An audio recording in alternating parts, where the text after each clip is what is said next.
Thanks for being here. 11 practices in, and live scrimmage situation today in a number of things. We did goal line, did normal downs, coming out. We did a third and a fourth down period, a little bit of kicking in there, which was a good start for us. Kind of shows the progress we've made up through 11 days. This next week we'll go on the field a Tuesday, a Thursday, a Friday, and then Saturday with what that showcase will be. The thing I'm going to get done this week is we'll have a normal in-season Thursday practice for us, which I want them to understand what that looks like before we get into the fall. And we'll have a normal in-season Friday, which is extended meetings and some of the things we do on a run-through on Friday, just so when the first game rolls around, it will not be new to them, to our team. So, and it's everybody, it's organization-wise on how we operate in the season. So those would be good to be able to get behind us and learn from. And then on Saturday, we'll have a combination of some practice, some scrimmage situations, just like we do in 11-11 during our normal practices. So it'll be a great day. It'll be an awesome opportunity for our fans to come out. Looks like it's going to be sunny and 65, so we need some of that around here, which would be nice to be in the stadium. And our guys have made a lot of progress, so excited about where we are and what we will do this next week to finish off spring practice. You think one side of the ball had an edge today, Barry? Yeah, without looking at video, just standing back looking, I thought defensively made a little more plays on the line of scrimmage.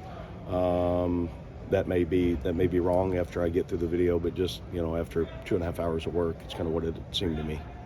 Do you have any update on the player that went down towards the beginning of practice? No, I mean I've done exactly what you've seen me do for the last 2 hours, and we'll get an full injury update as soon as I get off the field.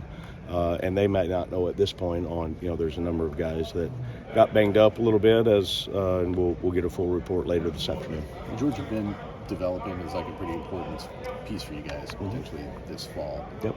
How is he factoring into what you thought this offense could be?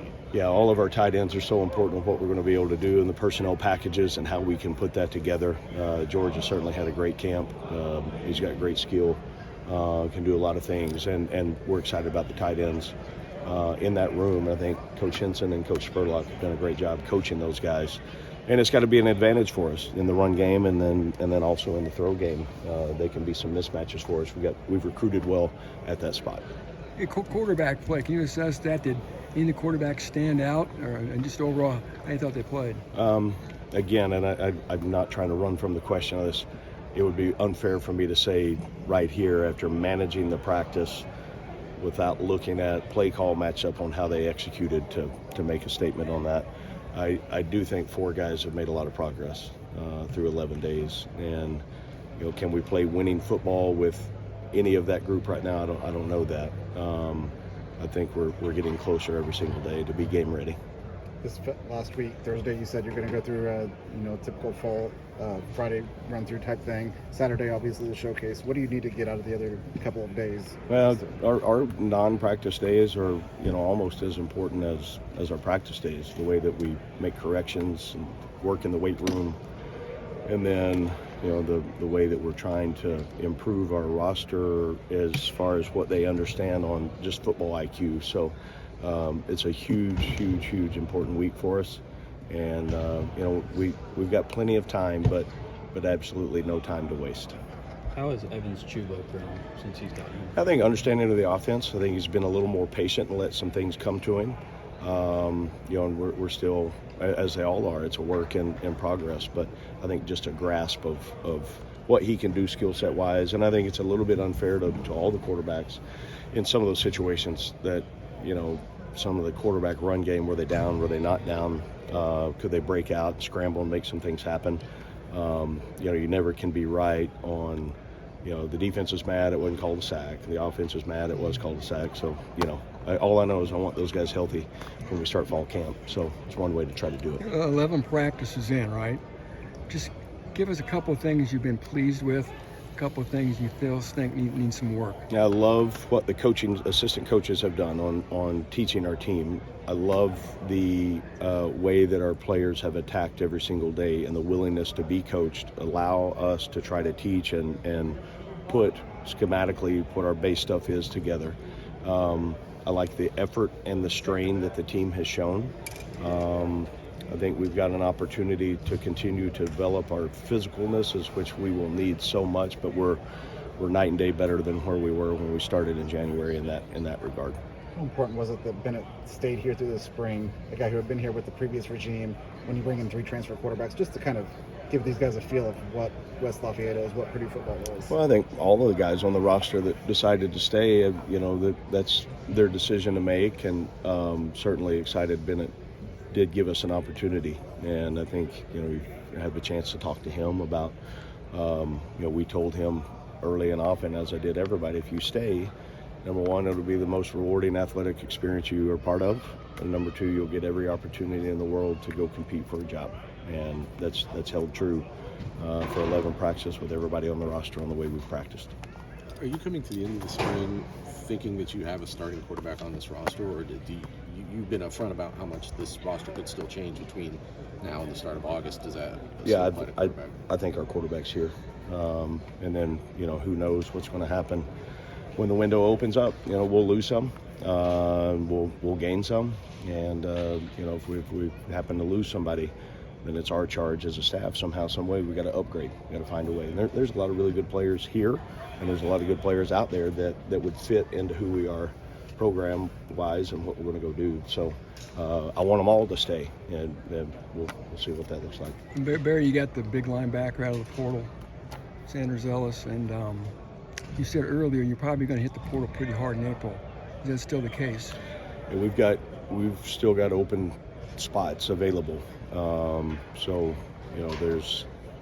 there's active recruiting going on that are we understand on what we think to build the team the way it needs to look on positions we're probably going to really be select and direct about to try to find a way to build a winning roster, and hopefully again we don't lose anybody, but if we did, then we got to be ready to go replace them. You guys already, your recruiting staff, are they already evaluating guys who are in the portal, guys who might go in the portal? Like, how far ahead do you guys look to try to be ready for those contingencies when that opens? Yeah, we're always, just like we are in our high school recruiting, every single day we've got a staff that's spending time on that along with our assistant coaches. So it's not an exact science, but at least we feel like it's a formula that can help us go get the guys here we need to win. Any health updates like Magwood, or I saw Malachi out there, at least one of the drills. The safety from Memphis. They've all made progress. And the ones that have been out for most of the spring, they've all kind of worked back. Besides Mo, they all worked back this week in the individual drills. So we're in a pretty good spot. At the end of spring ball, I would say most of college football is we're probably on the plus side of having luck on our side with that. One thing I didn't say, Coach Keady here joined us for practice today. What an honor it is for me and our program to have a legend, a Hall of Famer, the best that's ever done it at his craft, and then to research it and get to know him the 3 months that I've been here, or 4 months. What a great story, multi-sport athlete at Hutchinson Junior College, and went on to K-State. He was a great quarterback there, drafted by the Steelers, and then the run he made, I know he's with Eddie Sutton at Arkansas, they made it to the Final Four, and then 6-time National Coach of the Year.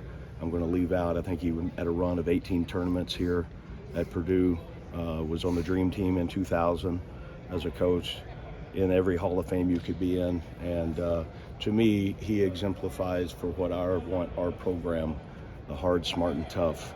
I remember watching Coach on the sideline. I was a Billy Tubbs and Oklahoma Sooners fan back in just because of where I grew up. And so I was in basketball watching it, and I always knew when Purdue was on how they were going to play. And then you fast forward years later, one of my closest friends is Conzo Martin. When I was at Missouri, he was there as well. So I've kept in touch with him, and what an honor to have Coach here with us today. How much do you ingrain yourself kind of right away? You've been at a lot of different places now in that community, and just kind of getting to know the background of the sports. Anytime you can I'm trying to find anybody that's had success. Shoot, he did it for 25 years here. Obviously he had a formula that worked. And so I love all sport and find a way to, what worked for him and how it worked. And I remember trying to think what year it was, them and Duke, and they had, What a classic game that was. I thought the officiating was awful, by the way. I don't remember how old I was, but I remember yelling at the TV they were wrong. It would have been 94, So, I believe. 94, yeah. So I was, I was, I guess, a senior in high school. So I remember that game very, very vividly. So. When you guys are recruiting in the portal, how do you go about figuring out whether a guy will be a good culture fit? Yeah, it's research. It's trying to find out. We've got a list of tough questions that we go through that anybody that's associated with the kid, either guardian or parent or high school coach or anybody that we can get in touch with, find out as much information as we can, and hopefully those guys that we've recruited before somewhere, somehow, and we didn't end up, either coach them or ended up in different spots. So try to get all the info we can. Coach, how beneficial is it to have a guy like Devin who's been here, a leader like that? He's seasoned. Just how pleased have you been? I think experience matters so much in every situation. Devin's done a great job on being steady in his approach. He's got an opportunity to leave here as one of the all-time. You look at statistical leaders. He's in the mix. So love his work ethic, and what a wonderful young man he is. Anything else for Coach? Thanks, guys. All right.